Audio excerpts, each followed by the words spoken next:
Shalom Bapak Ibu Saudaraku yang dikasihi Tuhan, senang sekali saya dapat kembali menyapa seluruh jemaat Tuhan dalam program Dahsyat Firman-Nya.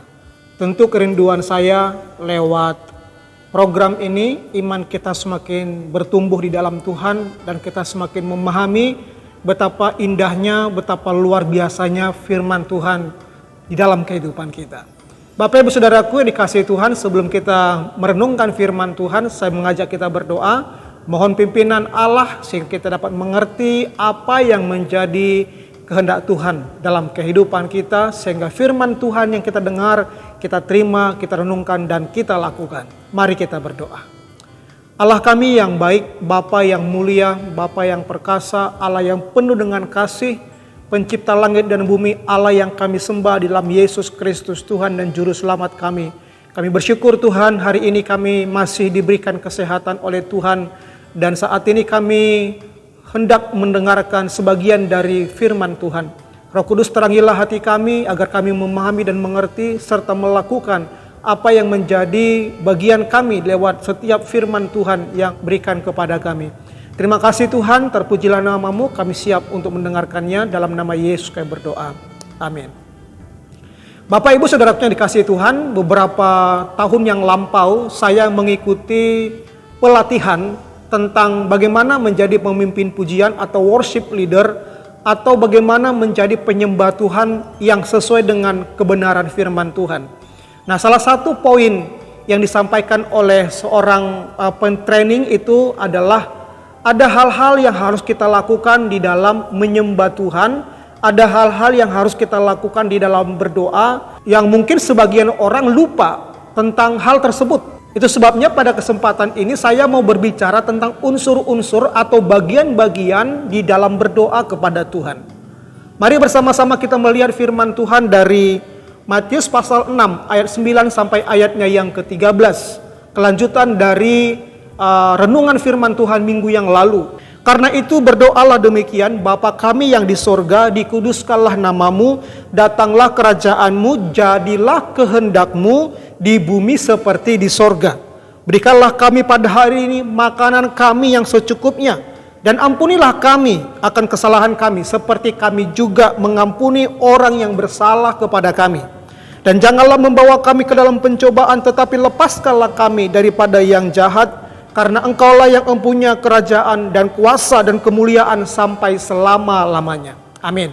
Nah Bapak Ibu Saudara, dalam berdoa kepada Tuhan tentu ada hal-hal yang tidak dapat dipisahkan satu dengan yang lainnya. Hal inilah yang diajarkan oleh Tuhan Yesus kepada murid-muridnya dalam Matius pasal 6 ayat 9 sampai ayatnya yang ke-13 itu. Pertanyaannya adalah, apa unsur atau bagian di dalam berdoa kepada Tuhan? Dalam Matius pasal 6 ayat 9 sampai 13, kita menemukan ada beberapa unsur di dalam berdoa. Dalam ayat 9 dan 10 firman Tuhan berkata demikian. Karena itu berdoalah, Bapa kami yang di sorga, dikuduskanlah namamu, datanglah kerajaanmu, jadilah kehendakmu di bumi seperti di sorga. Nah, unsur yang pertama di dalam berdoa adalah pemujaan atau pengagungan kepada Tuhan. Bapak Ibu Saudara yang dikasihi Tuhan, hal yang pertama yang Yesus ajarkan kepada murid-muridnya adalah unsur pengagungan atau pemujaan kepada Tuhan. Firman Tuhan berkata, Bapa kami yang di sorga, dikuduskanlah namamu, datanglah kerajaanmu, jadilah kehendakmu. Artinya ini ada satu pemujaan kepada Tuhan. Semua berbicara tentang Tuhan. Semua berfokus kepada Tuhan. Nah Bapak Ibu Saudara yang kasih Tuhan, pertanyaannya mengapa kita harus mengagungkan atau memuja, memuliakan nama Tuhan? Ada 3 alasan mengapa kita harus memuja atau mengagungkan nama Tuhan. Yang pertama, karena Ia Bapa kita yang di sorga. Dalam ayat yang ke-9, karena Dia Bapa kita yang di sorga. Yang kedua, karena Dia itu Allah yang kudus. Dia Allah yang suci, Dia Allah yang sempurna. Kita harus mengagungkan Allah yang suci tersebut. Dan yang ketiga alasannya, karena Dia Raja yang memiliki kuasa dan berdaulat di atas sorga dan di bumi. Itu sebabnya inilah alasan mengapa Yesus berkata, sebagai anak Tuhan, Unsur yang pertama di dalam berdoa adalah pengagungan kepada Tuhan. Memuliakan, menyembah Tuhan sebagai pusat tertinggi di dalam kehidupan orang percaya. Bapak Ibu Saudaraku yang dikasihi Tuhan, Wahyu pasal 4 ayat 10 sampai 11 firman Tuhan berkata, maka tersungkurlah ke-24 tua-tua itu di hadapan Dia yang duduk di atas tahta itu, dan mereka menyembah Dia yang hidup sampai selama-lamanya. Dan mereka melemparkan mahkotanya di hadapan tahta itu sambil berkata, ya Tuhan dan Allah kami, Engkau layak menerima puji-pujian dan hormat dan kuasa, sebab Engkau telah menciptakan segala sesuatu, dan oleh karena kehendak-Mu semuanya itu ada dan diciptakan. Ada unsur pengagungan di sini, ada unsur penyembahan, ada unsur meninggikan nama Tuhan. Dikatakan tadi, ya Tuhan Allah kami, Engkau layak menerima puji-pujian, hormat dan kuasa. Bapak Ibu Saudaraku yang dikasihi Tuhan, ternyata ketika saya mengikuti training atau pelatihan menjadi worship leader atau penyembah itu, yang disampaikan oleh pentraining itu adalah di dalam penyembahan kita, di dalam ibadah kita, di dalam doa kita harus ada unsur penyembahan kepada Tuhan. Semua berbicara tentang Tuhan, memuliakan Tuhan, meninggikan Tuhan, mengagungkan nama Tuhan, membuat Tuhan menjadi pusat tertinggi di dalam kehidupan kita. Nah, yang kedua, unsur yang kedua yaitu di dalam ayat 11 sampai ayat yang ke-13 firman Tuhan berkata, berikanlah kami pada hari ini makanan kami yang secukupnya, dan ampunilah kami akan kesalahan kami, seperti kami juga mengampuni orang yang bersalah kepada kami. Dan janganlah membawa kami ke dalam pencobaan, tetapi lepaskanlah kami daripada yang jahat. Nah, unsur yang kedua di dalam berdoa itu adalah doa permohonan kepada Tuhan. Yang pertama tadi pengagungan, memuliakan, meninggikan nama Tuhan. Lalu yang kedua adalah unsur permohonan kepada Tuhan.